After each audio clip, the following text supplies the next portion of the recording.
Sir, this section is not for people like you. Step back, now. The words cracked through the cabin like a slap. Not whispered, not subtle. Captain Tracy Coleman stood rigid near the first-class divider, arm outstretched like she was directing traffic, not talking to a human being. She didn't blink, didn't flinch, just flicked her fingers toward the rear cabin like she was brushing lint off a uniform. "Try the rear, sir, or wait until maintenance finishes boarding." A few passengers turned their heads. Some froze mid-swipe on their phones. One man, white, mid-50s, wearing a watch that screamed executive bonus, sighed and leaned into the aisle from seat 1C. "Let's not hold up departure," he muttered. "Some of us have meetings that matter." Nathaniel Bishop stood there in silence, jacket zipped halfway, hands calm at his sides. He glanced at the seat behind the man's briefcase, 2A, his assigned seat, and said nothing. "Show credentials," Tracy snapped, "or step aside." A younger flight attendant hovered behind her, holding a tablet, unsure whether to intervene or vanish. "Tell us where you're watching from, because what you're seeing right now isn't just a seating dispute. It's what happens when someone who's underestimated lets you walk into your own downfall." Nathaniel reached into his coat and calmly pulled out a folded boarding stub. He offered it, but Tracy didn't even reach for it. "That's not a valid first-class credential. This flight's reserved for authorized personnel." "And I am authorized," Nathaniel replied evenly. "No, sir," she said, now louder for the cabin to hear. "You're not." Someone in 3D murmured, "What the hell is going on?" Captain Coleman turned toward the rear of the cabin. "Security, we've got a seat violation in 2A, passenger refusing to comply." Still, Nathaniel didn't raise his voice. Instead, he turned slightly toward the window, tapped the edge of his smart ring twice, quick and clean. Signal transmitted. Back at Stratus Logic HQ in Arlington, Virginia, Ava Kinley's screen lit up. "Clause 11.4 initiated. Ethics suppression suspected. Do you confirm, Mr. Bishop?" Nathaniel didn't respond aloud. He didn't need to. The ring had already relayed his answer. Just 90 seconds had passed since Tracy Coleman's first words. The cabin, once buzzing with polite chatter, had grown still, uncomfortably still. Nathaniel remained standing, looking directly at her. "May I sit while this is sorted?" "You may wait in the rear, not here. My seat is 2A, and your name's not on the first-class manifest." "Then maybe your manifest is wrong." Security is on its way. A few seats back, a man with glasses slowly angled his phone toward the aisle. He was recording. So was someone else. A quiet teenager across the aisle whispered to his mom. "He hasn't done anything. They're just..."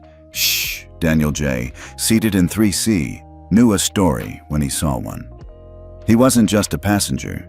He was a defense tech blogger with 500,000 followers. And he recognized Nathaniel Bishop the second he stepped on board. But Nathaniel had entered like a technician, not a CEO. No security detail, no badge, no fuss. It was intentional. Back in the aisle, Captain Coleman motioned for the technician with the tablet.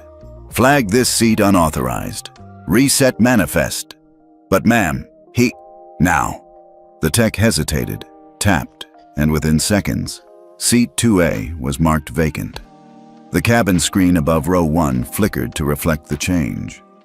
Nathaniel watched the screen, then looked down at the man in 1C, whose briefcase now covered half his seat. "You'll want to move that," Nathaniel said quietly. "Excuse me?" "I said, move your bag. That's my seat." The man chuckled. "I doubt it." Nathaniel didn't argue. He simply moved the bag aside, placed it gently on the floor, and sat down. Gasps rippled. Captain Coleman's face flushed. "You are not cleared to be here. I'm escalating this." "You already did," Nathaniel said. "And you're still escalating in the wrong direction." Stratus HQ. Real-time feed. Active. Ava Kinley leaned forward. Blue Seal Ethics Protocol fully engaged. Data stream incoming. Voice, footage, seat logs, manifest overwrite logs. AI flags match prior complaints tied to Tracy Coleman. Multiple. She picked up her line to FAA compliance office. We're registering breach of ethics under live flight conditions. Termination clause in contract is now pending. On board, Nathaniel remained silent. He didn't need to speak. Not yet. He'd given them 5 minutes to do the right thing. They were already out of time. The younger flight attendant nervously approached again. Sir, you were just logged as unauthorized. I need to ask you to deplane. You're about to learn how authorization actually works, he replied. And what happens when it's abused? Captain Coleman turned toward the front of the cabin.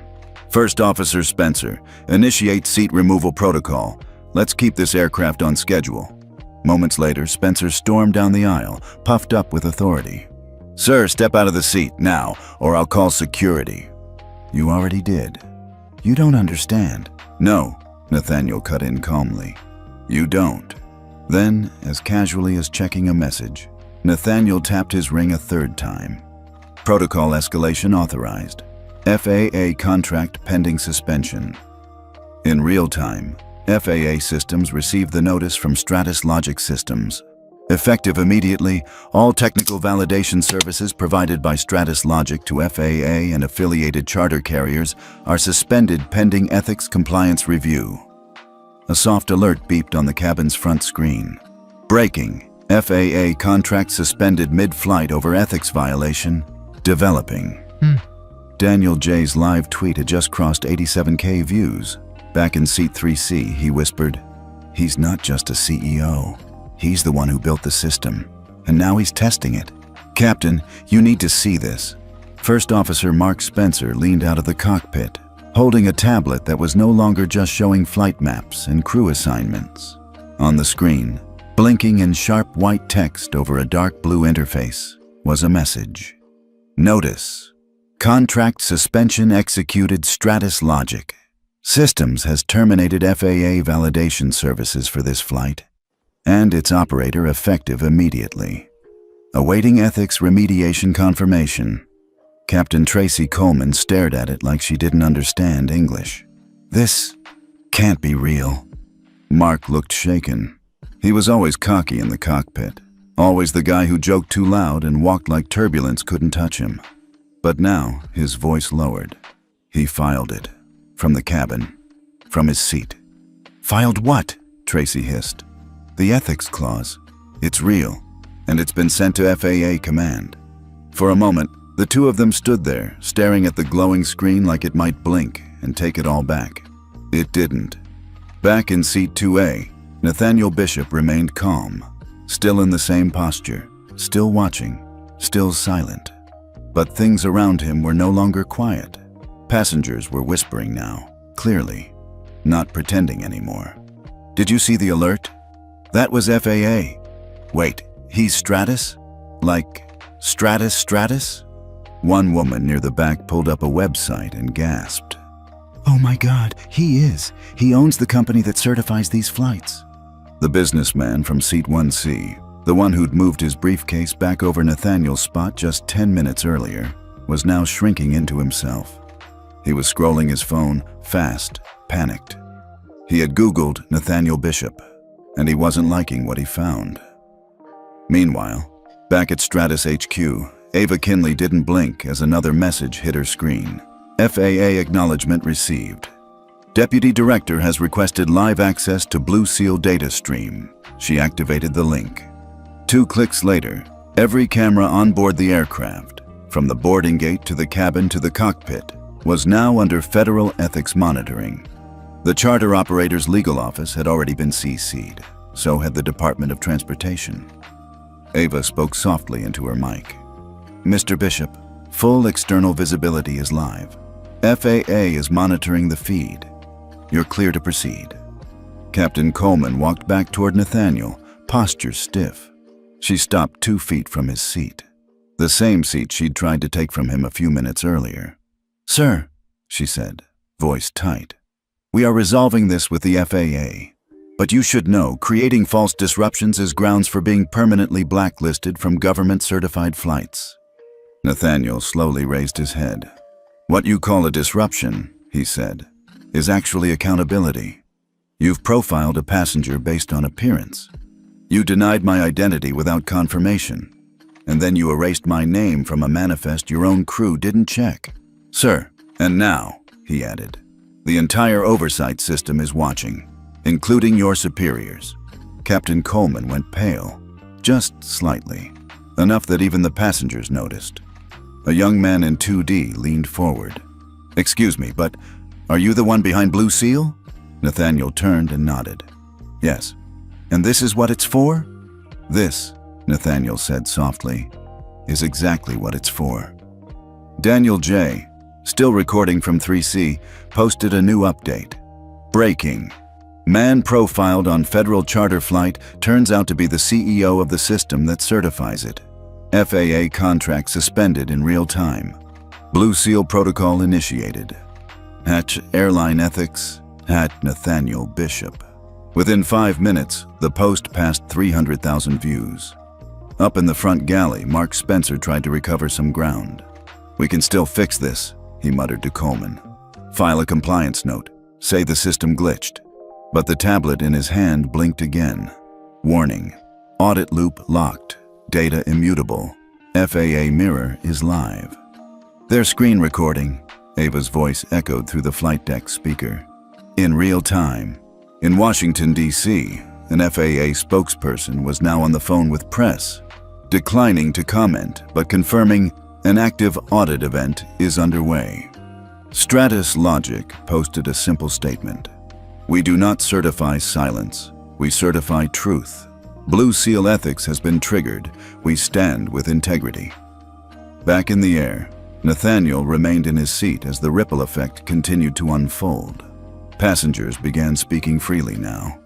A woman in 1F turned to Captain Coleman. You owe him an apology. This is outrageous, another man muttered. I almost said nothing, a younger woman whispered, and I feel sick about it. Even the businessman from 1C, the smug one, finally stood up. He walked over and held out his hand awkwardly. Mr. Bishop, I didn't know. I apologize. Nathaniel didn't take the hand. You didn't have to know who I was to treat me with basic respect. That's the whole point.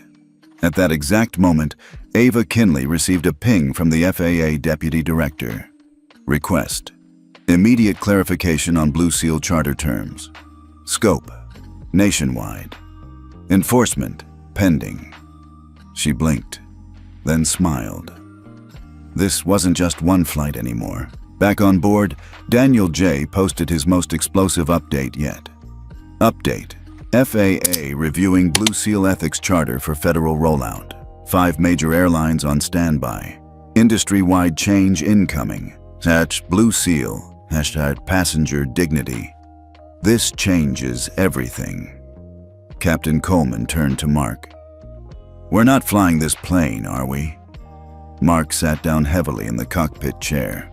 No, we're grounded. Because of one passenger? Mark looked toward the cabin, where every single passenger was now filming, tweeting, speaking, or sitting in stunned silence. No, he said. Because of what we did to that one passenger. Nathaniel finally stood. His voice was calm, but it carried now. Let me be clear, he said to the cabin. This isn't about revenge. This is repair. You all witnessed it. Not just what they said, but what they assumed and what they tried to erase. He turned to Captain Coleman. You didn't just see a man you didn't recognize. You saw someone who didn't fit your mold, and you moved to remove him. But I'm not the one who's leaving today. Behind him, a soft tone played from the overhead screen. FAA had just posted its public directive. All federally certified airlines must review and sign the Blue Seal Ethics Charter within 72 hours or risk suspension. The first call came in just 7 minutes after the FAA directive went public. What the hell is going on with Blue Seal? It was from the Chief Operating Officer of Tri-Coast Airlines, one of the 5 major carriers now under review. His voice was sharp, tense, layered with the kind of panic that doesn't come from customer service complaints, but from the sudden possibility of federal grounding. At Stratus HQ, Ava Kinley barely looked up from her screen. Blue Seal charter is now mandatory. You have 72 hours to acknowledge and sign, she said flatly. Non-compliance will result in temporary revocation of technical validation. Temporary? For the first 48 hours, Ava clarified. Then permanent. There was a long silence on the other end. Then a curse. Then a dial tone. She logged the call, added it to the audit log, and moved on. It was only the beginning. Across the country, newsroom phones started ringing off the hook. CNBC, Reuters, ABC, Aviation Weekly. The headlines were fast and furious. CEO profiled mid-flight sparks, federal ethics firestorm, Blue Seal goes nationwide. After onboard discrimination incident, Nathaniel Bishop's silence speaks louder than Systems One reporter from the Washington Post tweeted. The man they tried to remove from his seat now owns the seat at the table. By the time CNN Breaking News aired a segment titled, "When Quiet Power Breaks the System," the video of the flight had already passed 1.8 million views. Back on the grounded jet, the energy had shifted. The man who had once been silently erased from the manifest now owned the cabin without raising his voice.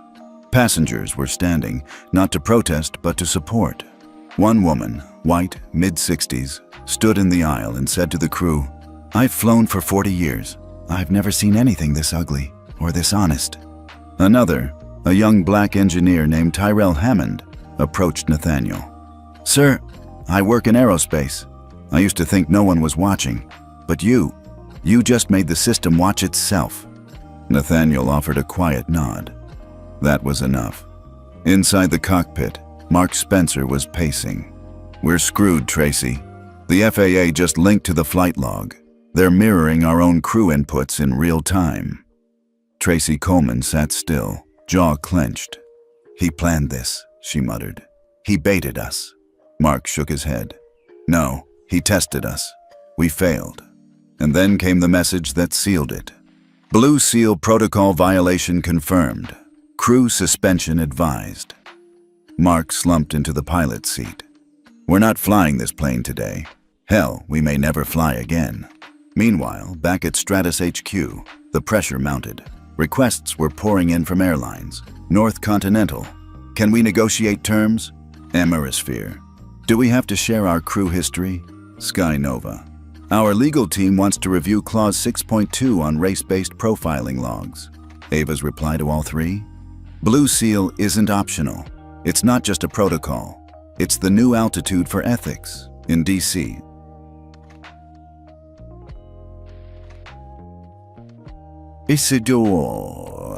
Session of the House Subcommittee on Aviation Oversight was convened by 4:30 p.m. They requested Nathaniel Bishop for a closed-door briefing within 48 hours. He hadn't even left the tarmac, and yet the federal government was moving. Daniel J. posted his most viral tweet yet. "You don't need to shout to create change. You just need to build the system that forces others to face what they ignored." Nathaniel Bishop didn't argue. He just uploaded. It hit 2 million views in under an hour. That evening, a veteran flight attendant named Jeanette Reynolds went live on TikTok. She'd been flying for 22 years.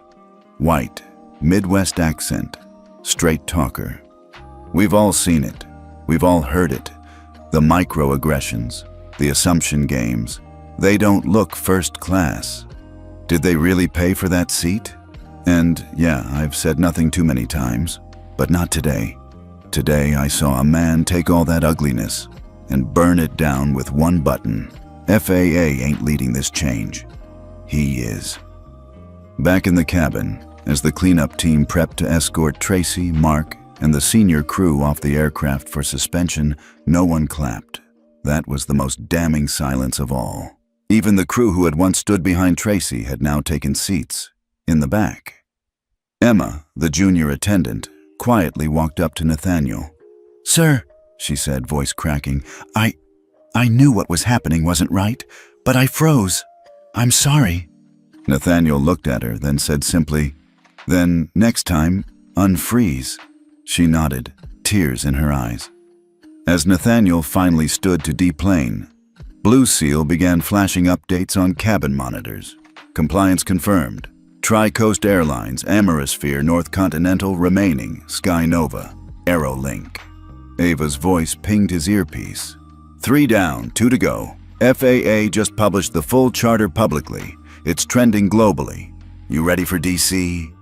Nathaniel stepped down from the aircraft stairs. Phone still off. He looked at the rising sun. Nodded once. Let's bring it home. By midnight, 5 of the 6 largest carriers in the U.S. had signed the Blue Seal Ethics Charter. FAA released a statement acknowledging that Stratus Logic Systems would now serve as official ethics oversight partner in future airline certification reviews. The man they tried to remove for not looking the part was now the one rewriting the part. The hearing room was colder than expected, not because of the marble walls or the industrial strength AC. It was colder because everyone inside knew something heavy was about to surface. The kind of truth that didn't just change policy, but exposed how far the rot had spread. Nathaniel Bishop sat at the center table. No attorney by his side, no entourage. Just him in a tailored navy suit with a Blue Seal pin gleaming quietly on his lapel. Behind him, the seal of the United States House Subcommittee on Aviation Oversight loomed large. In front of him, a dozen congressional members reviewed a packet labeled Confidential Ethics Manipulation and Suppressed Complaints, Charter Carriers 2023-2025. The room buzzed with media presence, advisors, and silent witnesses. But the one seat everyone kept glancing at was empty. Captain Tracy Coleman had not shown up. Congresswoman Evelyn Harris, chair of the subcommittee, leaned forward. Mr. Bishop, for the record, can you confirm that you are the founder of Stratus Logic Systems and the architect behind the Blue Seal Ethics Charter? Yes, ma'am, Nathaniel said calmly. And is it true that you boarded Flight 419 as a standard first-class passenger without disclosing your identity to test the ethics compliance of the crew? It is. And in the course of that flight, you were denied access to your seat, profiled based on appearance, and marked unauthorized in the system without verification? Nathaniel nodded once. That's correct. There was a pause, the kind that hangs between words when the weight is still sinking in. What happened next, Mr. Bishop? Nathaniel let the silence settle before answering. I let the system speak for me. In the back of the room, a woman in a gray blazer gripped her notebook tighter. Her name was Elaine Carter. She wasn't a politician. She was passenger 3D on the flight, the one who had watched, said nothing. And now, she'd been subpoenaed to testify. Her stomach twisted, not because she'd lied, but because she'd stayed silent when silence was the lie. Congresswoman Harris looked down at the next page in the file. According to Blue Seal records, the flight crew on 4119 has a collective total of 18 prior complaints of racial bias, with at least 6 of them suppressed or marked as resolved without action. She raised her eyes to the room. Mr. Bishop, how were those complaints hidden? Nathaniel glanced briefly at his watch, not to check the time, but to collect his answer. A pattern, he said, of manipulation. He gestured toward the monitors lining the chamber walls. One of them flickered to life. A slide showed manual overwrites of crew behavior reports, altered timestamps on complaint submissions, emails flagged as non-priority routed to internal junk filters, passenger accounts marked as unreliable without cause. They didn't need to erase complaints, Nathaniel said. They just needed to bury them deep enough that no one would go looking. At that, Congressman Reed, a former pilot himself, spoke up. You're telling us a system trusted to fly federal officials, engineers, and civilians was quietly deleting ethical violations to protect a few bad crew. I'm saying the system wasn't broken, Nathaniel replied.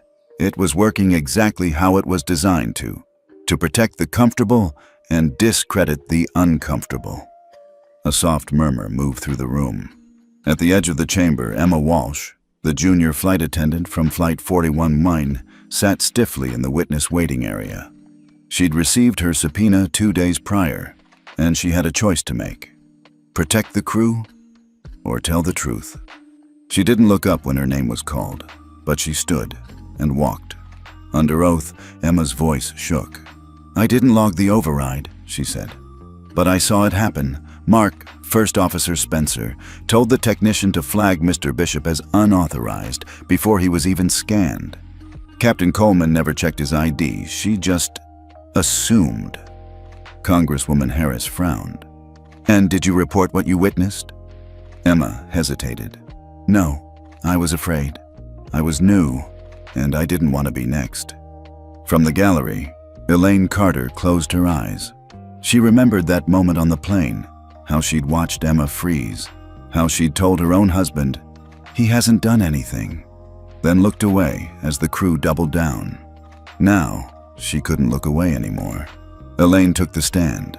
Her voice was steady, even if her chest wasn't. "I was seated across the aisle," she began. "I watched the crew strip that man's dignity like it was standard operating procedure. I didn't speak. I should have. Because silence lets people like Tracy Coleman stay in power. There were no cheers, just the stillness that comes when someone tells the truth without flinching." As she stepped down, Nathaniel offered a slight nod. Not of praise, but of recognition. Later in the hearing, an FAA ethics investigator took the microphone. He confirmed that Blue Seal's full system had now been approved for rollout across all federally certified flights. Within 60 days, all airlines operating under FAA charter must integrate Blue Seal Live monitoring and ethics transparency. Failure to do so will result in progressive suspension of operations. The final moment of the session came when Chairwoman Harris addressed Nathaniel directly. "Mr. Bishop, one last question." He looked up. "Why didn't you stop the flight before it started? You had the power. You could have identified yourself, ended it quickly." Nathaniel took a long breath, then said, "Because this wasn't just about me. It was about who they were when they thought no one was watching. Now the world is." Outside the hearing chamber, reporters lined up 5 deep. Cameras rolling, headlines updating in real time. Blue Seal confirmed as federal standard. Suppressed complaints finally see daylight. Nathaniel Bishop called the quiet architect of reform. At Stratus HQ, Ava Kinley stood by the screen, watching the stream wrap up. "He didn't testify to punish anyone," she whispered. "He testified to reset the altitude of this entire industry." And back in Arlington, alone in his office, Nathaniel removed his lapel pin and placed it carefully beside a photo of his younger self in uniform, standing on an airfield in Ramstein, 1985. He looked older now, wiser. But one thing hadn't changed. He still flew by principle. 3 days after the hearing, Nathaniel stood alone in his office. Rain tapped against the tall windows of Stratus HQ, but his focus was locked on the screen in front of him. His inbox had over 900 unread messages, supporters, whistleblowers, media, even international regulators asking for Blue Seal integration. But that wasn't what made him pause. It was the subject line of an email flagged by Ava herself. RE 2018 incident, Flight 7623, Henderson. And the name of the sender chilled him to his core, Isaiah Henderson. 6 years ago, Flight 7623 never made the headlines. It was a routine route from Denver to Boston. No crash, no fatality, but something far more sinister. A black military veteran, Colonel Isaiah Henderson, was dragged out of his seat mid-air after being falsely accused of aggressive behavior. He wasn't loud. He wasn't unruly. He was reading a briefing document and didn't hear the attendant call for trash pickup. When he didn't respond, they flagged him as non-compliant. Within minutes, they had handcuffed him to the back galley near the lavatory for the rest of the flight. No charges were filed, no footage was released, and no apology was ever given. Until now. Nathaniel clicked open the file. What he saw wasn't just a letter. It was a full classified report. Internal airline footage, crew statements, passenger testimonies, all suppressed under executive override. "They buried me," Isaiah had written, "but not deep enough." Nathaniel called Ava in. She entered quickly, still holding a steaming cup of jasmine tea. "We have something," he said quietly. She scanned the documents. Wait, this is the same airline that just signed Blue Seal. Nathaniel nodded. They knew about this, and they pretended it never happened. Ava's hands clenched. What do you want to do? I want this in the light. Every last frame. 2 hours later, the footage from Flight 7623 went live on Blue Seal's official transparency portal. Within minutes, Isaiah Henderson was trending on every major platform. The video was devastating. It showed a calm, composed black man, dressed in military uniform, being humiliated, restrained, and ignored. Passengers tried to speak up. They were silenced. The captain never even looked him in the eye. One voice, however, was loud, from 2018 and now again in 2025. It was Samantha Cho, a Korean-American flight attendant who had resigned after that flight in protest. She posted her first public video since. I told HR, I told the union, I told everyone. They said, this isn't a pattern, it's an isolated incident. They lied. Now you see what I saw, and they're still flying. The Department of Justice called within 6 hours. Not to warn, not to threaten, but to ask for access. A federal ethics inquiry was launched, retroactive to 2016. The Blue Seal Protocol would now become the standard reference point for case reopenings and historical ethics audits. Back at Stratus HQ, Nathaniel stared at the wall-sized map showing every airline currently under Blue Seal monitoring. 5 of them were flashing yellow. Ava stood beside him. The ones blinking, they're hiding something. You can feel it. Nathaniel nodded. Then let's make hiding impossible. That night, Nathaniel went home and pulled out a long-forgotten envelope from the back of his personal safe. It was from his father, Air Force Colonel Gregory Bishop, written in 1989, months before he died of cancer. The letter was short, but it burned. One day, son, they'll try to take your seat. Don't fight for the chair, fight for the table. Nathaniel sat in the dark for a long while, not broken, just remembering. The next morning, Ava burst into his office. It's Isaiah, she said breathlessly. What about him? He's coming to DC and he wants to testify. Nathaniel blinked.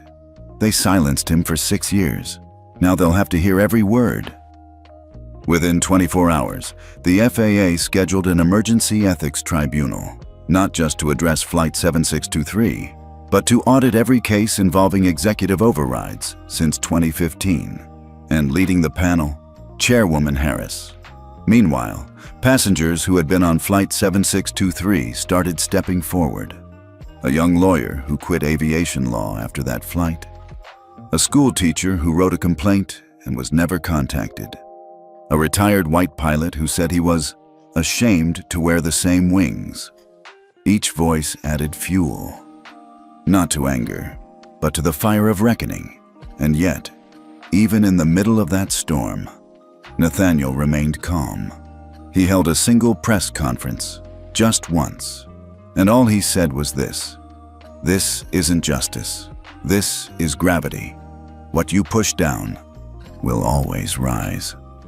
The tribunal chamber was packed, not just with government officials and airline executives, but with people who had never been allowed inside the rooms where systems were built to erase them. Journalists lined the walls. Veterans sat front row. And at the center table, Nathaniel Bishop waited quietly, again without lawyers, again without apology. But this time, he wasn't alone. On his right sat Colonel Isaiah Henderson, upright in full dress uniform. And to his left, Samantha Cho, the whistleblower flight attendant who had once walked away in silence, now here to speak on record. Chairwoman Evelyn Harris opened the hearing.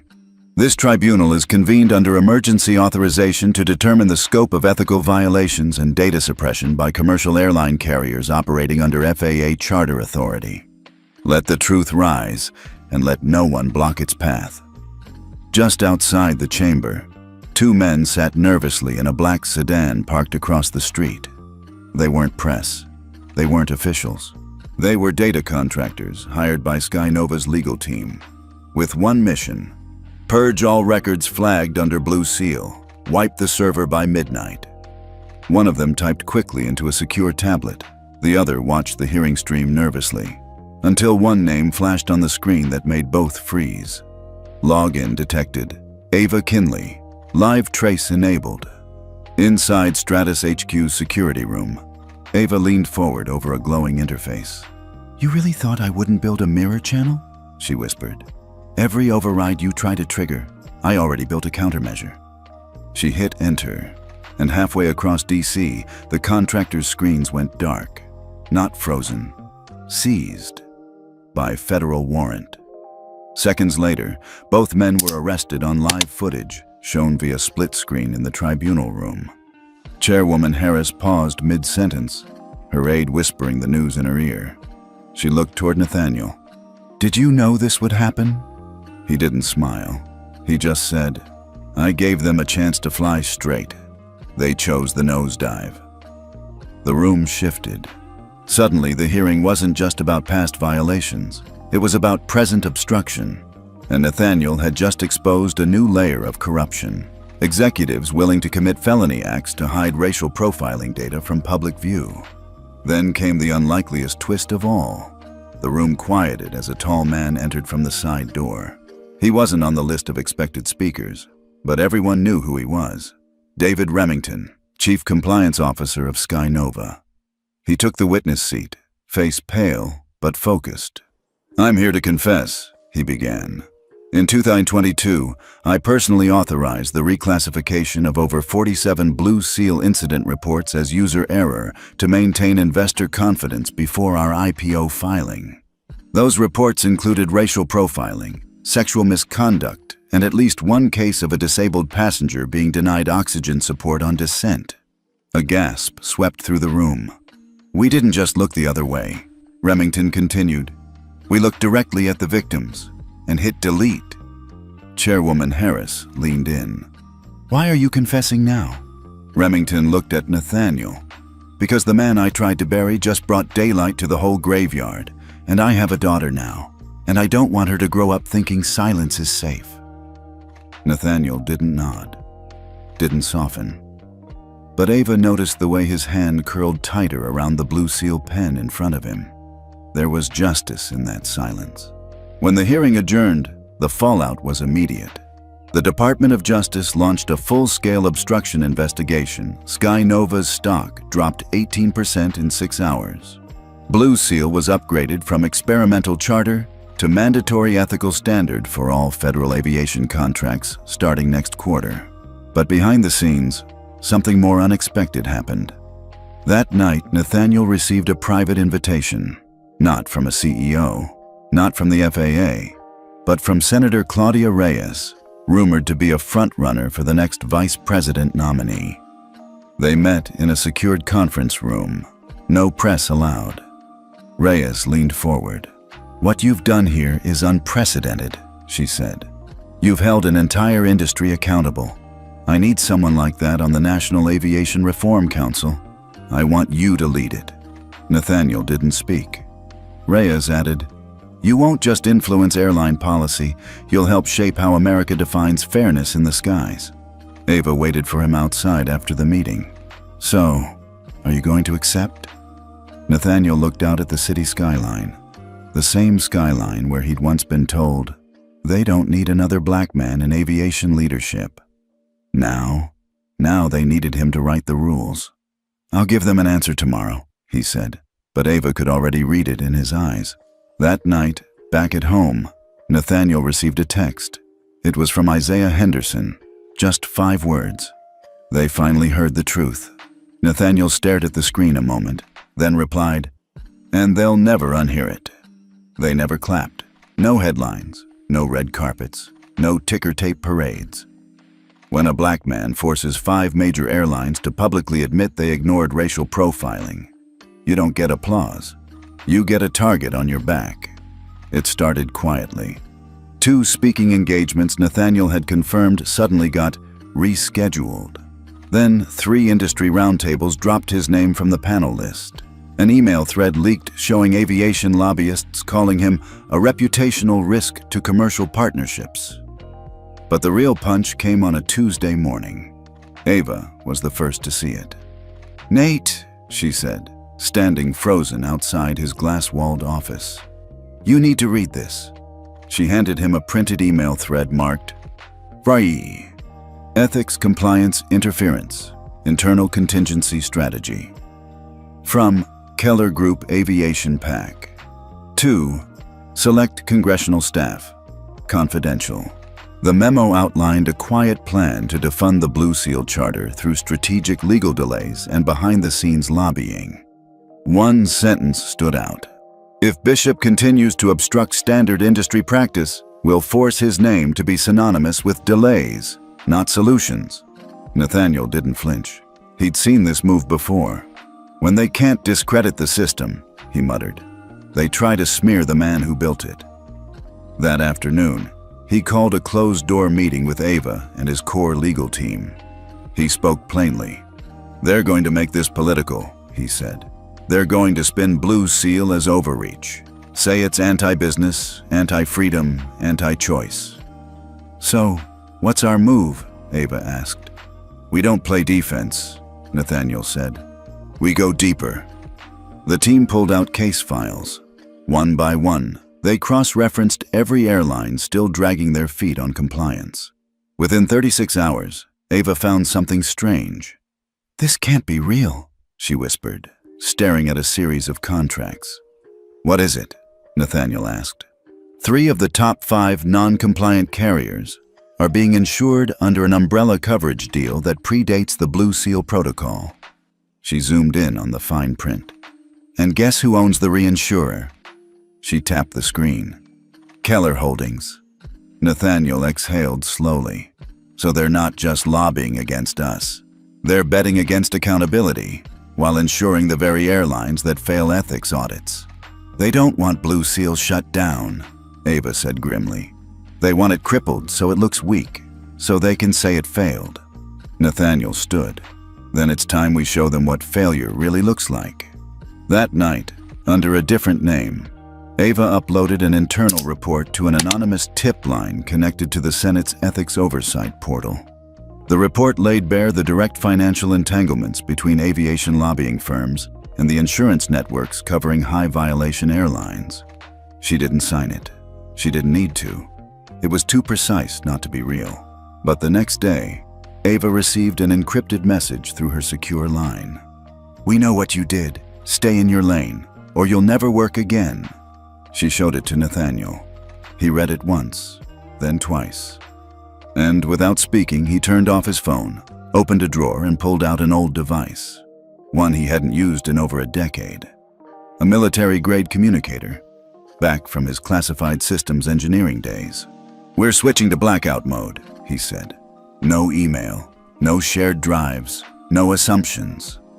"Who do you think leaked our activity?" Ava asked quietly. Nathaniel looked her straight in the eye. "I don't think. I know." The next morning, they summoned the full leadership of Stratus for a private emergency. Nathaniel's eyes landed on Kyle Mercer, his recently promoted Internal Affairs Director. Smart, charismatic, Ivy League. And, Ava had just discovered, deeply connected to Keller Group through a silent board appointment in a tech firm under Keller's umbrella. "Kyle," Nathaniel said coolly, "how long have you been funneling internal strategy to Keller?" Kyle blinked. "Excuse me?" Nathaniel stepped forward, calm but unflinching. "We found the back door you built. You didn't just leak our compliance models, you copied passenger-level metadata from 3 flagged airlines and sold the trend forecasting to Keller's investment branch." Kyle swallowed hard. I thought it was just theoretical analysis. No names, no actions, just risk matrices." Ava cut in. "You sold our fire extinguisher to the arsonist, Kyle." The room went silent. Nathaniel gave him a choice. "Resign quietly and surrender access, or I expose everything you touched and drag your career across every ethics hearing in Washington." Kyle resigned within the hour, but the breach left its mark. Nathaniel stood in front of the panoramic window of his office that night. The skyline looked the same, but he knew better now. Power doesn't attack you with noise. It attacks you with silence, with favors pulled, deals blocked, access denied. They're afraid, Ava said behind him. You're rewriting rules they were never meant to follow. Then we write louder, Nathaniel said. And just as they were locking up for the night, another message arrived. Not encrypted, not anonymous. This time, from Senator Claudia Reyes. The White House wants to talk. They've seen what's happening, and they're ready to make Blue Seal federal law. Nathaniel didn't react. He looked at Ava. You still in this with me? You have to ask, she said. He walked to the desk, sat down, and drafted a new memo. It was short, clear, and targeted. Beginning next week, all Blue Seal compliant carriers will be prioritized for federal travel contracts, security partnerships, and global aviation cooperation frameworks. All others will be listed as limited integrity risk. He hit send. And just like that, the war for the skies wasn't just political anymore. It was economic. It was personal. It was system-wide. It happened at 8:14 a.m. on a rainy Thursday. The financial wires lit up with a single headline. Airlines Air files for bankruptcy. Ethics compliance failure, cited by federal agencies. By noon, 17 of their domestic routes were grounded. By sundown, 2 international code-share partners suspended all cooperation. And just like that, Blue Seal had claimed its first giant. Nathaniel didn't gloat. He didn't send a press release or hold a briefing. Instead, he sat in his office in silence, watching the collapse unfold in real time. That wasn't our goal, Ava said, entering with 2 coffees, but it was always going to happen. He nodded slowly. They didn't fall because of us. They fell because of who they refused to become. Within hours, passengers began sharing their experiences on Airlines flights, ones that never made it into official reports. A black doctor forced to move because an attendant felt uncomfortable. An elderly veteran left unattended during turbulence because his row was downgraded mid-flight. A disabled child denied pre-boarding because his wheelchair didn't qualify as priority mobility. It was a flood, and no amount of spin from Airlines' PR team could hold back the tide. By 3 p.m., a man named Richard Alvarez walked into the Federal Ethics Oversight Office unannounced. He was a former Airlines operations executive, clean record, no scandal, until now. His voice trembled as he spoke to the agents. I've held this in for 10 years, he said, but after today, I can't anymore. There's something we buried in 2015, something Blue Seal doesn't know yet. That night, Nathaniel received a confidential call from Chairwoman Harris. You need to see this, she said. She shared the classified deposition. Alvarez testified that Airlines Air had knowingly destroyed over 1,200 incident records between 2014 and 2019, many involving racial discrimination, sexual harassment, and even multiple cases of undocumented deportation during flights without due process. They had a code name, Alvarez had said, Project Drift, as in, make it disappear. Nathaniel stood, stunned. That's criminal obstruction, Ava whispered, reading over his shoulder. It's more than that, Nathaniel muttered. It's institutional erasure. The fallout was seismic. Within 24 hours, the DOJ launched a formal criminal probe into Airlines' executive board. 2 Airlines board members were arrested at JFK. The Whistleblower Protection Act was expanded by emergency vote to cover aviation-specific ethics violations. And then came something no one expected. At 8:46 p.m., Nathaniel's personal line rang. Only 2 people had the number. Neither one was calling. The voice on the line was older, measured, calm. Mr. Bishop, it said.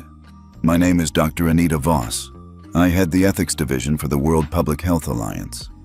Nathaniel paused. What can I do for you, Dr. Voss? I've been watching the Blue Seal protocol, and frankly, it's the most scalable ethics framework we've seen in 20 years. I'm calling because we want to explore expanding your model, not just in aviation, but into public healthcare systems. Nathaniel blinked. You're asking me to reform hospitals now?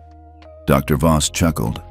I'm asking you to bring accountability where people can't escape. Planes force closeness. Hospitals force vulnerability. We need an index that protects patients the way you've protected passengers. That night, Ava found Nathaniel in the executive lounge, alone. She sat beside him without speaking for a moment. So, healthcare now? She said finally. That's the offer, Nathaniel replied. Are we ready for that? No, but maybe that's the point. Meanwhile, outside the walls of Stratus, chaos brewed. 4 major airlines launched a coalition for transportation freedom, denouncing Blue Seal as a government overreach and a biased data trap. They lobbied hard. TV ads, think tanks, even celebrity endorsements. But the public, they weren't buying it. Because Blue Seal wasn't just a system anymore, it was a standard of dignity. Online, a video went viral. It showed an elderly black woman stepping onto a plane. For the first time in her life, a flight attendant looked her in the eye and said, "Ma'am, thank you for being here. You matter. And this flight follows Blue Seal." The woman teared up. "I've waited 74 years to hear that," she said softly. Nathaniel watched the clip with Ava. Neither said a word. But when it ended, he looked at her and asked, "Do you think they're ready for us to move beyond just first class?" Ava smiled. "Nate, I think the whole damn sky is finally listening." Nathaniel hadn't seen him in 23 years. Not since he'd walked out of that Pentagon briefing room and slammed the door on a classified military AI ethics project that had nearly erased the lives of 3 villages in Yemen. But there he was, standing at the back of the Blue Seal Civic Oversight Summit in Chicago. Same posture, same voice. Only this time, he wasn't giving orders. He was watching Nathaniel on stage, where the applause was real. Nathaniel felt the chill immediately. He finished his speech, a clear, confident unveiling of the next stage of the Blue Seal Charter, a civilian-led ethics oversight board, with power to audit and suspend federal contracts of any airline or transportation company failing human dignity metrics. The room erupted in applause, but his eyes never left the man at the back. Later that night, at the hotel lounge, he appeared beside Nathaniel without warning. "Still know how to give a room goosebumps," he said. Nathaniel didn't flinch. "Still wearing secrets like suits, Alan?" Alan Monroe, former deputy director of the Office of Military Integration. And the man who once told Nathaniel, "They'll never give power to a black engineer who builds systems instead of missiles." Now, Alan leaned closer. "I'm here because your little Blue Seal thing, it's about to crash into something bigger than you. And I'm offering you a seat before that happens." Nathaniel sipped his drink. "You don't make offers. You make threats sound polite." Alan smirked. "Fine, here's the unvarnished version. If you don't quietly walk back this civilian oversight plan, we'll tank it. You'll be discredited by morning. Congress will claim bias. Airlines will sue. And your funding pipeline will be rerouted into something we control. And by the way," he added, "the Department of Defense is watching. They don't like civilian boards sniffing around federal contracts." Nathaniel leaned forward. "You think I forgot how you operate? You think because you put on a suit and show up civil, you're not the same man who scrubbed names from drone logs and called it non-human asset loss? You couldn't break me at 29, Alan. You won't break me at 52. Alan chuckled. "Then let's see how well you hold up when the system hits back. Harder than ever." He stood, dropped a card on the table, and walked away. Nathaniel didn't touch it. The next morning, things got strange fast. An op-ed dropped in a major paper calling Blue Seal's civilian board a woke surveillance tool designed to punish corporations. By noon, a lawsuit was filed by a right-wing coalition claiming the Blue Seal Charter violated free market liberties. And at 3:17 p.m., Ava burst into his office holding a red envelope. "This was hand-delivered," she said. "No name, just this." Inside was a glossy photo. Nathaniel, 10 years ago, at a private funeral, holding hands with a woman no one knew. On the back, a handwritten note. "Your past is still fair game." Ava stared at it. They're not just coming after Blue Seal. They're coming after you. Nathaniel walked out to the terrace, his mind racing. He wasn't just being threatened. They were trying to fracture him from the inside out, reopen grief, weaponize memory, shatter trust. But something strange happened. Instead of breaking, he felt clear. "They've run out of arguments," he said aloud. "So they're using shadows." That night, he made a call to someone he hadn't spoken to in 15 years, Dr. Lenora Moss, the woman in the photo. She picked up after the first ring. "Took you long enough?" she said, her voice dry but warm. "They dragged you into this," he said quietly. "No, Nate. You walked into it the second you said dignity belongs in systems. You think Alan didn't have a drawer full of files waiting for the day you got big? But you know what he doesn't have? The power of people who've seen how systems treat them and who now believe they can change it." Nathaniel exhaled. "I'm about to go through hell." "So go through it," Lenora replied. "But don't come out the other side quiet." The next morning, Nathaniel entered the press conference alone. No prepared statement, no teleprompter, just truth. "They've called Blue Seal a weapon," he said. "But I say this, it's only a weapon if you're afraid of accountability. They say a civilian board is dangerous. I say it's only dangerous if your power depends on silence. And if trying to make systems fairer means they dig into my past, then let them dig. Because everything I've lived through made me the man who built this system, and I'm not done building." The room stood in stunned silence. Then someone in the back, an older woman with salt and pepper hair, stood and began to clap. Soon, the entire room joined, not for show, but for courage. And for the first time in weeks, Nathaniel smiled. Not for the cameras, for himself. What would you have done if someone tried to use your past to silence your mission? Tell us where you're watching from, and if you've ever had to stand your ground when it wasn't easy. This is Telltales, where quiet power always speaks loudest. The headlines came fast. Whistleblower retracts testimony. Says Blue Seal data was misrepresented.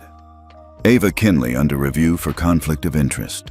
Anonymous source claims Nathaniel Bishop manipulated metrics for public support. It was a full-on offensive, and it worked for a moment.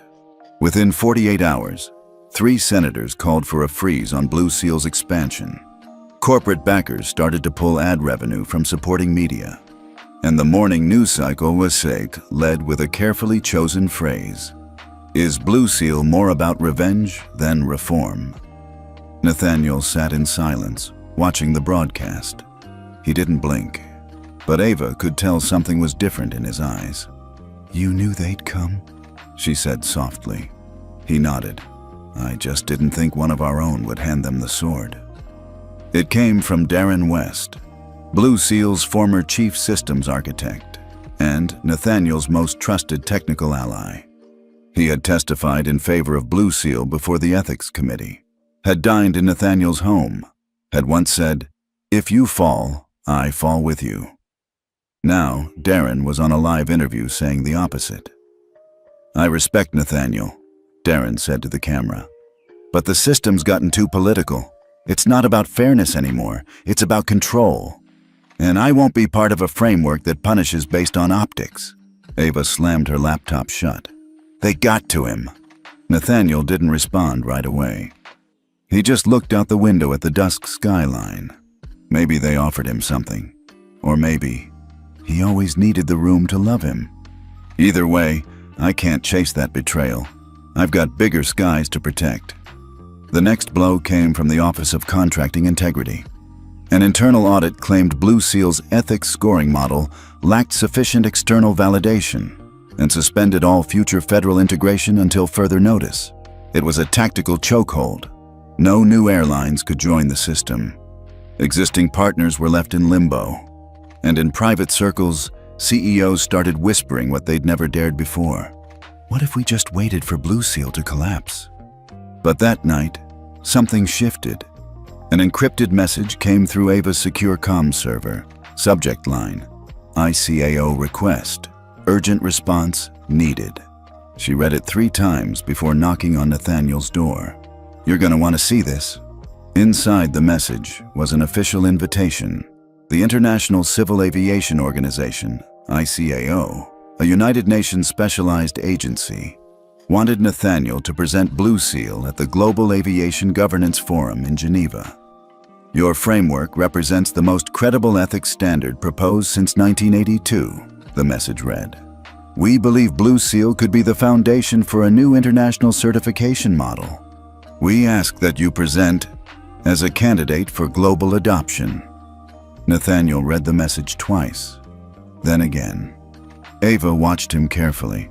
"This is it, isn't it?" she asked. "The moment." He nodded slowly. "If we go to Geneva, we don't just reform airlines. We shift how the world measures dignity at 35,000 feet. 3 days later, Nathaniel landed in Switzerland, and despite the pressure, despite the firestorm back home, he walked into the Geneva Assembly Hall unshaken.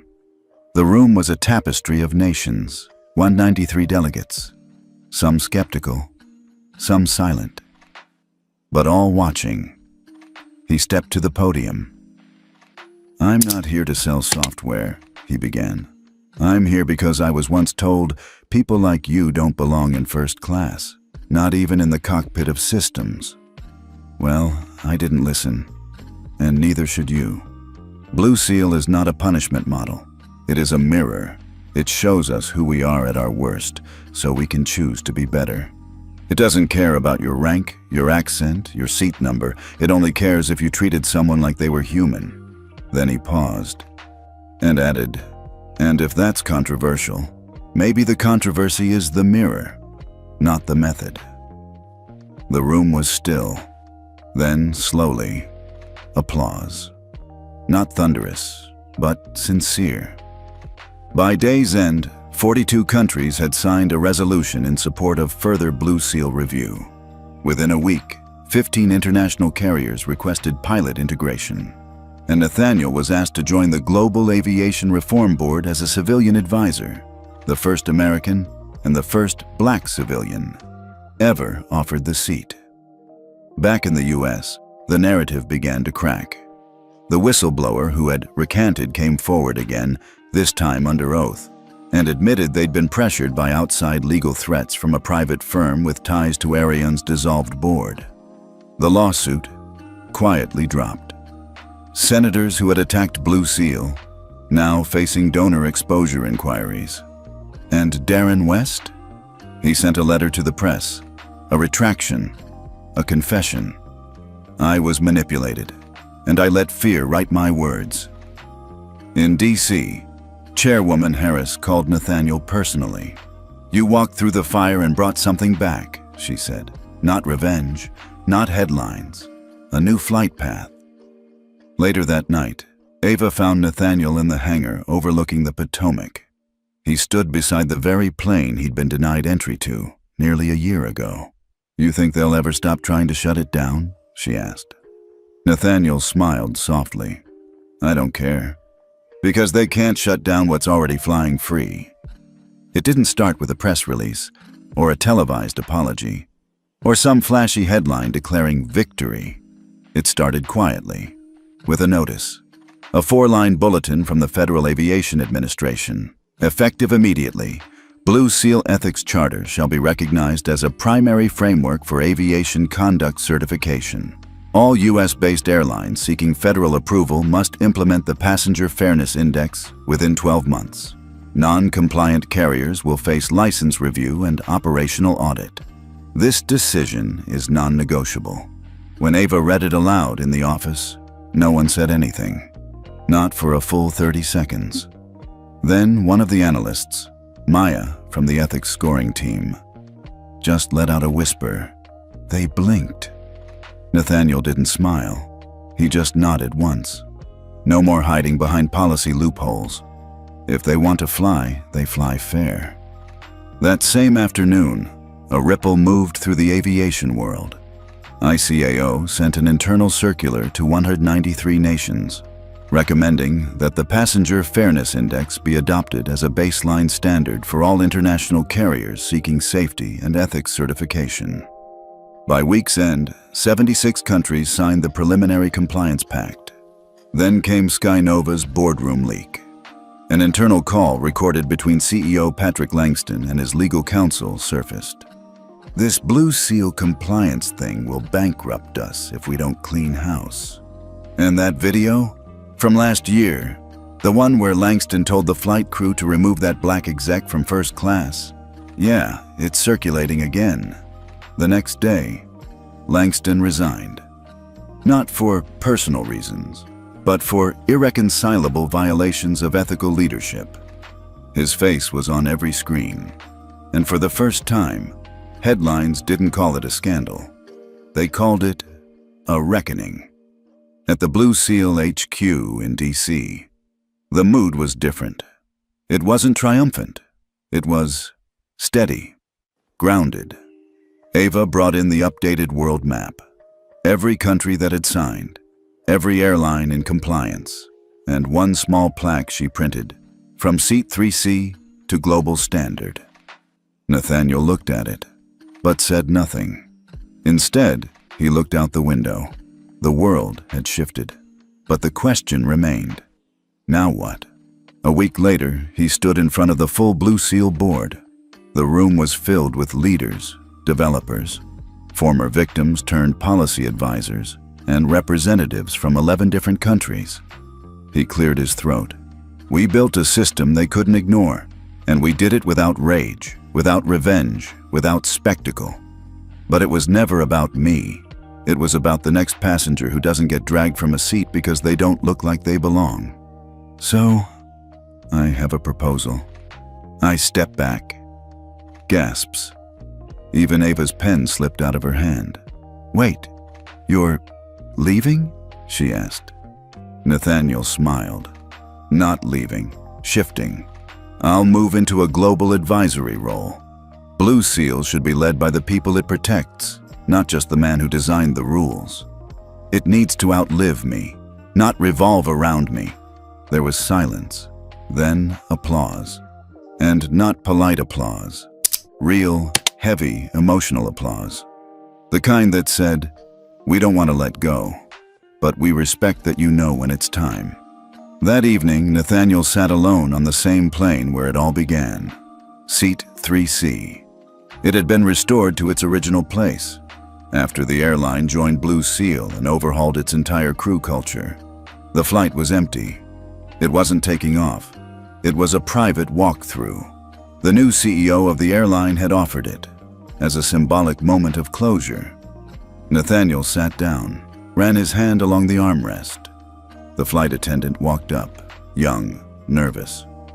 "Sir, I just wanted to say, I joined this job because of what I saw happen to you. You showed me that silence isn't professionalism, and I promise I will never stay silent again." Nathaniel didn't answer right away. Then he nodded. Then it was worth it. As he stepped off the plane, Ava was waiting outside. She handed him a simple folder. "Last one," she said. "They want you to review it before you step back." He opened it. Inside, the Global Passenger Fairness Accord, a binding agreement between Blue Seal, ICAO, and the FAA, creating a permanent international charter for ethics-based airline operations. His signature would finalize it. Ava looked at him. "They want to name the protocol after you. Bishop Standard." Nathaniel looked at the folder, then back at her. "No," she blinked, confused. "Why not?" He handed the folder back. "Name it after the seat." Because this was never about who I am. It was about where someone like me was told they couldn't sit. That night, Nathaniel walked out into the city. No press, no cameras, just the quiet hum of a world that now flew a little fairer. Behind him, planes lit up the sky. And for the first time in a long time, he looked up at them not with the weight of what they meant, but with peace. 6 months later, the world had adjusted. Blue Seal wasn't a headline anymore. It was just there, like seat belts, or safety videos, or oxygen masks. A part of flying, a part of how we move. Airline training manuals now included ethics scoring simulations. Flight schools offered courses in passenger psychology, and at gate agents' kiosks, quiet reminders blinked. Every seat holds a story. Treat it accordingly. Nathaniel kept his promise. He stepped back. No board meetings, no interviews, no public statements. Instead, he returned to something simple: building. Not systems, not software, furniture. He opened a small workshop in Virginia, a place where he once sanded wood with his grandfather as a boy. No media coverage, no donors, no buzz. Just his name on a wooden sign, by hand. Ava visited on a Friday afternoon. She carried a letter, a real one, not digital. "From Skynova's new CEO," she said, handing it over. "Wants to name their new business class program after the index. The real one, not the flash." Nathaniel raised an eyebrow. "What's it called?" She grinned. "Seat 3C. They sat in silence for a bit. Birds outside, sunlight catching the wood grain. Then Ava spoke again. "You ever miss it?" He didn't answer immediately. "Sometimes," he said finally. "But only the purpose, not the spotlight." "You?" Ava laughed. "I miss scaring cowardly board members with your name." He chuckled. "You still can." She leaned back, thoughtful. "You know, it's strange. The stories become bigger than the moment. People don't even remember the airline that denied you the seat, but they remember why it mattered." Nathaniel nodded. "That's how you know the work is real." 2 weeks later, Nathaniel found himself back at Reagan National Airport. Not for a meeting, just watching. The terminal buzzed. Families, business travelers, students in backpacks. He didn't need to be recognized, and most people didn't. But every now and then, someone would glance at him, like they thought they knew, then walked on. He liked that. Then he saw her, a girl, maybe 16, maybe 17, hair in long braids, sweatshirt from Howard University, a quiet confidence in her posture, luggage stickered with books. She walked to gate B7, the same gate where his story once unraveled, boarded without incident. Found her seat, 3C. He watched from the glass. No one questioned her. No one asked, "Are you sure you belong here?" No one said, "That seat's reserved for premium passengers." The flight attendant simply smiled. "Can I get you anything before takeoff, ma'am?" She nodded, opened a book, and settled in. Nathaniel closed his eyes. For a brief moment, he saw his younger self again. Not the executive, not the builder, not the architect.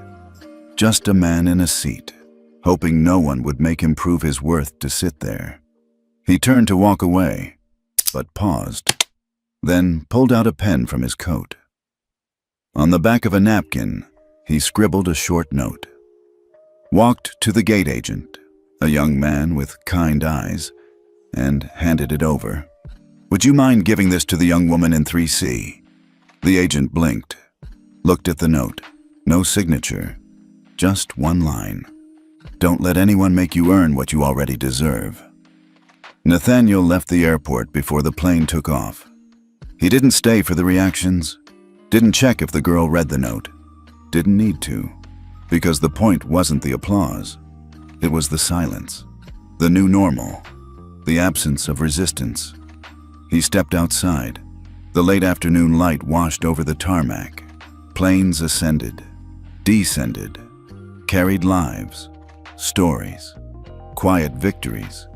And somewhere up in that sky, someone sat in 3C, unafraid, unbothered, unmoved by doubt, because the seat no longer whispered, "Prove yourself." Now it simply said, "Welcome." Have you ever had to sit somewhere you were told you didn't belong? What would you say now to the younger version of you, waiting to be seen? Tell us where you're watching from, and what your seat means to you. This is Telltales, where justice doesn't shout, it sits down and stays.